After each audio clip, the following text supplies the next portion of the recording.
part 2 of the video then. I'm going to tell you a story about a runner named Melissa Duncan.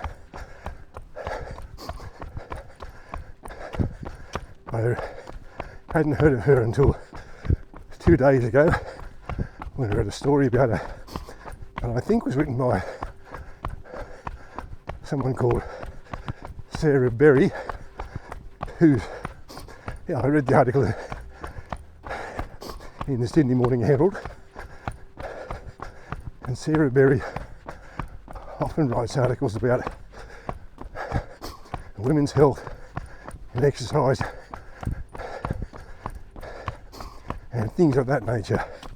There are some aspects of this story that are similar to an earlier video I made. I told a story about a woman from England named Philly Bowden who went to the United States to run for the University of Ohio, and as she said in her own telling of the story, it almost ruined her career. And you can go back and look for those videos. I think there were 2 of them on the channel. So I don't want to relive all the details. We'll get to Melissa Duncan. And as I said, I hadn't heard of her until 2 days ago. So if you don't know about her, that's probably okay as well. The story began by saying that at 34, he was now in a much better place than she was in a few years ago. Apparently, in 2019, as far as I can determine, she had become Australia's national female 5,000 metre champion, and as far as I can determine, she had done that by winning the Noosa 5,000 metre event.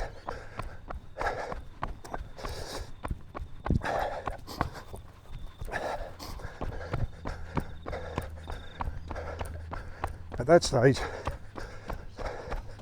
not necessarily based on just that success, but at that stage she decided to go to Japan to run. And although she was national 5,000 metre champion, her favourite event apparently was the 1,500 metres.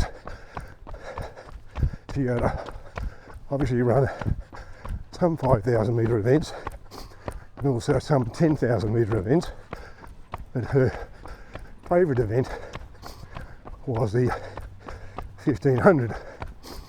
So she goes to Japan, and I assume that she joined an athletics club or something like that and started to race over there. Now, she says in retelling the story, she was training 3 times a day, sometimes at high altitude, and that part of her training regime at one stage was to run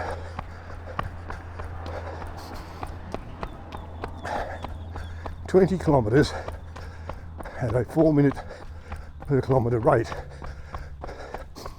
Anyhow, at one stage during a training session, she injures her hamstring. Now, digressing from the story for a moment and remembering all the things I'm not, I would have thought that a hamstring injury was not an uncommon or unusual injury for a runner. I would have thought more common among the sprinters and the distance runners, but not uncommon or unusual. Anyway, back to the story.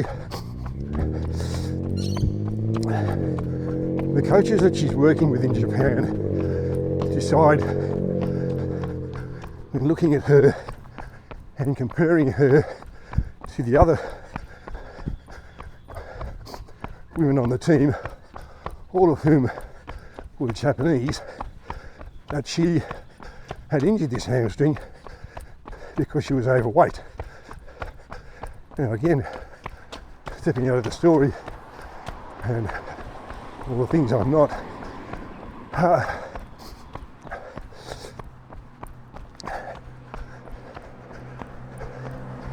Australian women would, as a general rule, be heavier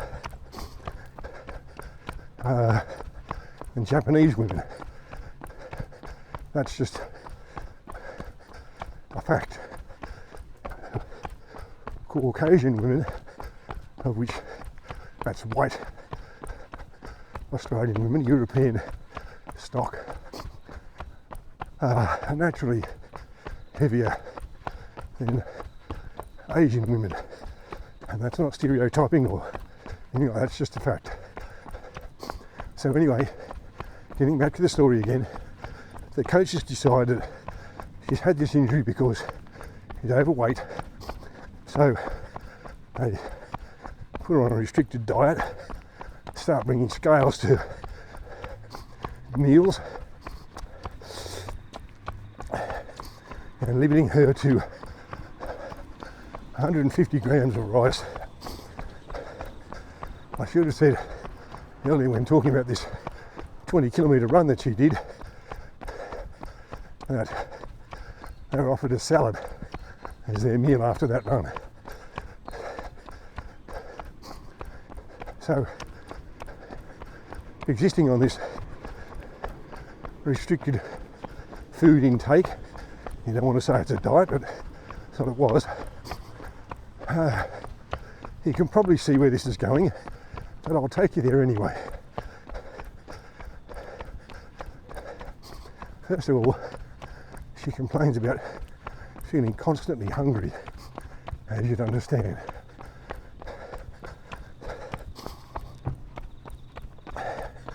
Because she's hungry, she's irritable, because she's on restricted food intake, she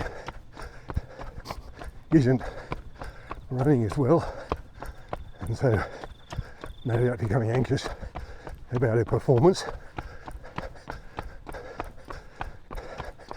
At one stage, her menstrual cycle ceases altogether, and she has some concerns that she may have done permanent damage to it.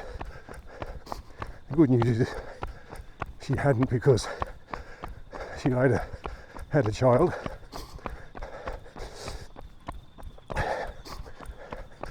And she developed anemia. Now, she can, according to the story, sort of bluff her way through training sessions, but she can't race. The body just won't allow her to race because she just doesn't have what she needs to do to be able to do that. So it all ends badly, and she comes back to Australia.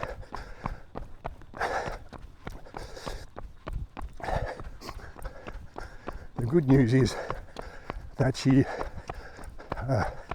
is now back running, has been for a while, has a child, has trained to become a primary school teacher, and as a consequence is much happier with herself and her life. So I guess it all ended well ending.